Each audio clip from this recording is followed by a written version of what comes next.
Okay, Chris, so you asked for a video, or I told you I'd give you a video on how a clutch works, so I will do that.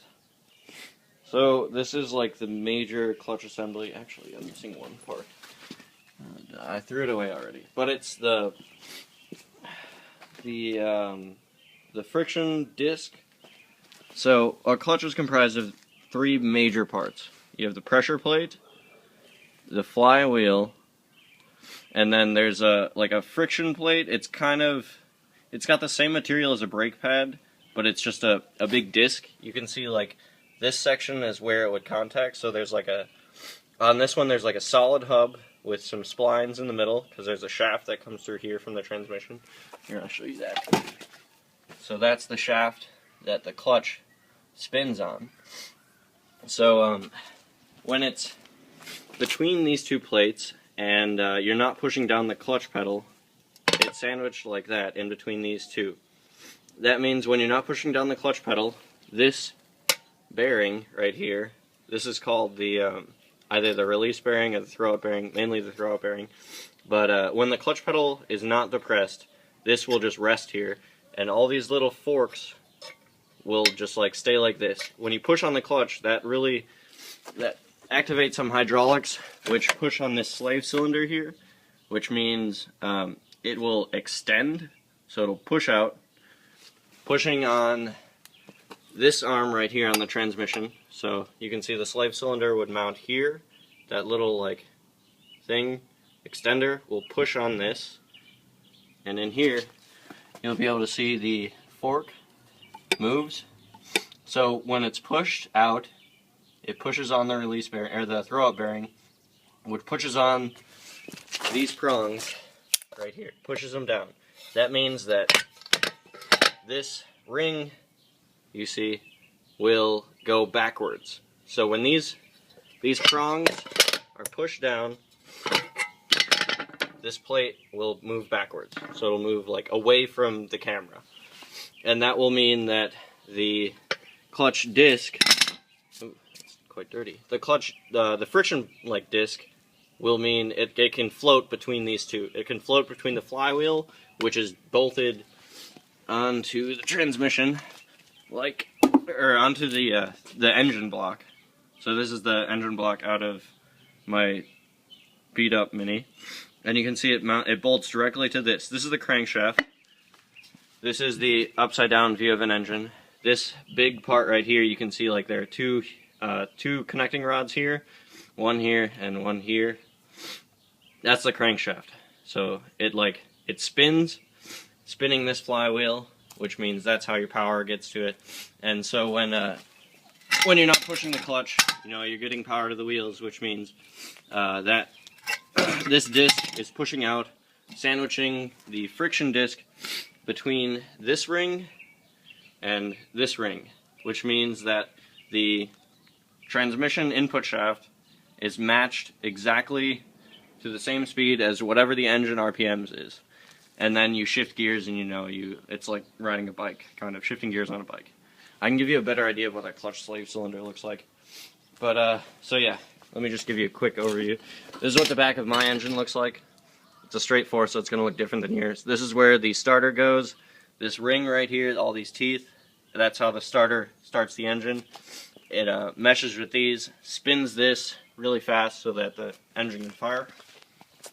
And then this is the front, this is the crank pulley or crank dampener. So you can see all these ridges for a belt that will drive. On my car it drives AC, alternator, and supercharger. Because the power steering is electric.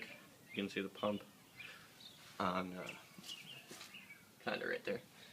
On the subframe, show you really quick. On this Mini, that's all put together. So you can see this is all bolted together. I have the oil pan off this engine. This is the engine, this is the transmission. You can see for a point of reference, this is the crank pulley I was talking about before. This is the belt. So yeah, the crankshaft runs about here. This is where the block splits. You can see the seam. So that's where the crankshaft sits. It goes through here into the input shaft. The clutch is about here. Clutch, flywheel, and assembly is here. here's that arm I was talking about that pushes. I can't push it because my hands are not as strong as hydraulics and my foot, so.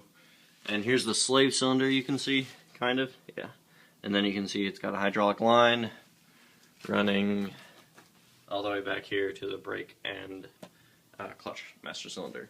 On most cars, there's 2 master cylinders, one for the brakes and one for the clutch, but on my car it's all in one because there's not a lot of room in here, as you can see. But hopefully that helps you. Let me explain why slipping, like how the clutch kind of works when you're using it. Hopefully I can do that without running the car, because my cars don't run. You have 2 minis and they don't run. Awesome.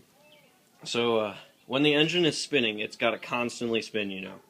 So to get it, to get from 0 miles an hour to whatever RPMs the engine is spinning at idle, which is about 800 RPMs, that input shaft has got to go from 0 revolutions per minute to 800. And how do you do that? By slipping the clutch. So that means that when you're pressing the clutch down, and that friction disc is floating between the flywheel and the plate, the input shaft on the transmission is at 0 RPMs. And you want to get it to 800. So in order to do that, you need to gradually get it up there. It's not like you can just slam it, because that's how you chirp the tires and you break things like that. That's like launching a car. It's not healthy, but it's a lot of fun. So yeah, then you got to slip it up to about 800 RPMs, or usually give it gas, because if you don't, it'll stall if you're not good at driving a manual. And so yeah, you got to slip it. That's how the clutch wears. When it slips, it's losing that friction material. It's like a brake pad. When you apply the brakes, that's creating a lot of friction. There's like slippage there, so that's what wears your brake pads and your brake discs down. And consequently, also this ring and the flywheel get worn down. And they don't get worn down nearly as much as the friction disc. But yeah, that's why, when your car was slipping, you said when you're shifting gear, that's why I said to baby it, because when it starts slipping, it goes faster and faster. It just accelerates the wear process. So the clutch is not wearing at all when you're in gear and driving, and you have your foot off the clutch and it's not slipping. So as long as it's not slipping, you're not wearing out the clutch. You were saying you were sitting at stoplights, though, with your foot on the clutch, which, if your clutch is adjusted properly and there are no bubbles in the hydraulic lines, then that shouldn't be bad for the clutch. The clutch should be totally engaged. But the one thing it would wear out would be this throwout bearing, because you're putting a lot of pressure on this. And I don't know how about WRXs, but Minis throwout bearings have a tendency to explode because they're plastic. On my first Mini, that happened to me in the parking lot, and it literally, all these bearings just exploded out of this container. So you can see some of it's plastic and shitty. Yeah, you can't really see that, but yeah. So yeah, that's how it works. Hopefully that helps you, and I'll get you the links for that ACT HDSS and the thingamajigs and the flywheel and stuff. So yeah, have a good day.